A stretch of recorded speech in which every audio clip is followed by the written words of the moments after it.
Not only do we have to be able to evaluate a function when we're given the equation that represents a function, we also have to be able to come up with a function given a situation. So what we're going to do is we're going to look at a couple different situations. There's 3 of them. And we're going to write a function to model the situation. So we're going to use function notation. So remember, we're going to put f of x in place of the y variable. And remember, it's always not going to be an f. Oftentimes we'll choose letters that make sense with our situation. So if I look at this first example, so Jacob is selling tickets to the school play for $3 a piece. Okay, so using function notation, write an equation to model Jacob's total profit.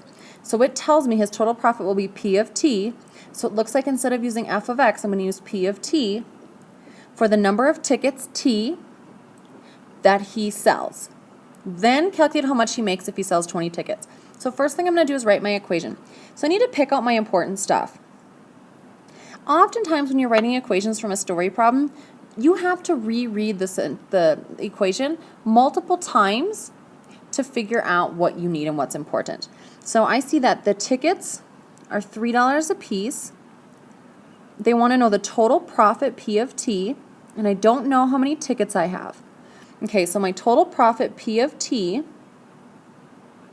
should be equal to what? Well, let's see. If he sold 1 ticket, it would be a $3 profit. If he sold 2 tickets, it would be a $6 profit. 3 tickets would be a $9 profit. Well, how did I get the 3? 3 times 1. How did I get the 6? 3 times 2. How did I get the 9? 3 times 3. Well, I'm starting to see a pattern develop. If he sold 4 tickets, I bet I would do 3 times 4 to get 12. Well, they told me he sold T tickets. Well, using that same pattern, it looks like all I'm doing is taking the number of tickets and multiplying them by 3 every time. So I'm going to do that same thing. I'm going to say 3 times T tickets. So my total profit should be 3T. That's the first part. That's me writing an equation in function notation. Now I have to calculate how much he makes if he sells 20 tickets. Well, isn't that telling me my T value is 20?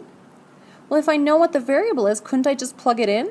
And I could say P of 20, my profit with 20 tickets, is 3 times 20, which is $60, because I want to have my unit on there. So I have both my equation and my amount. Doing the same thing with the second example.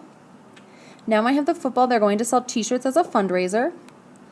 The company that is making the t-shirts, they're going to charge the team $100 to create the design and to print the design onto their shirts. They're going to sell the t-shirts for $10 each. I want to write a function f of n for how much the team will make, so what, again, kind of their profit, if they sell n t-shirts.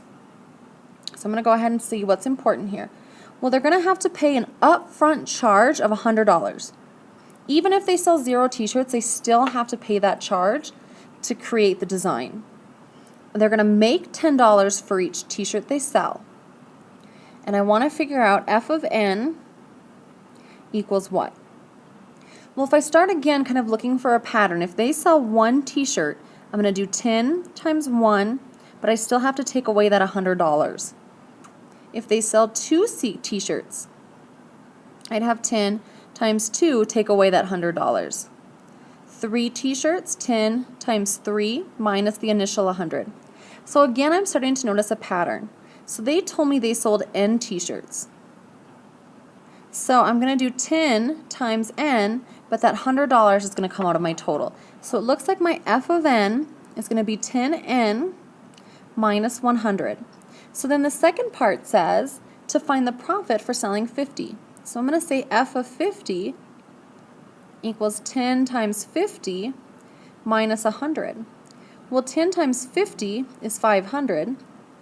Minus the $100 they had to initially invest means they're going to come up with an overall profit of $400. So I came up with my equation, I got my answer, and I also included my units. Looking at one last example, I'm told a group of students are taking a bus into Denver to Elitch Gardens. The cost will be $35 per person to get into the park, but there's also a $20 fee to park the bus. I have to write a function to model the cost for the whole group, and then I'll worry about calculating the cost after. So for now, I'm just worried about writing a function to model the cost. So they didn't tell me what to call my function. Since it's cost, I'm going to go ahead and say C of n to stand for my cost depending on my number of people. Well, it's going to be $35 a person, plus they're going to have to pay that $20 park fee. So again, if I look at a table and look at the pattern, if there's one person, it's going to be 35 times 1 plus that $20 fee. If there's 2 people, it'll be $35 times 2 plus that $20 fee. 3 people, 35 times 3 plus a $20 fee. So now what happens if there are n people who go? Well, won't I have to do 35 times n? Again, plus the $20 park fee. So my function, my C of n, my cost for n people is going to be 35n plus 20. So if there are 15 people, so if n equals 15, my C of 15, evaluating that function, would be 35 times 15 plus 20.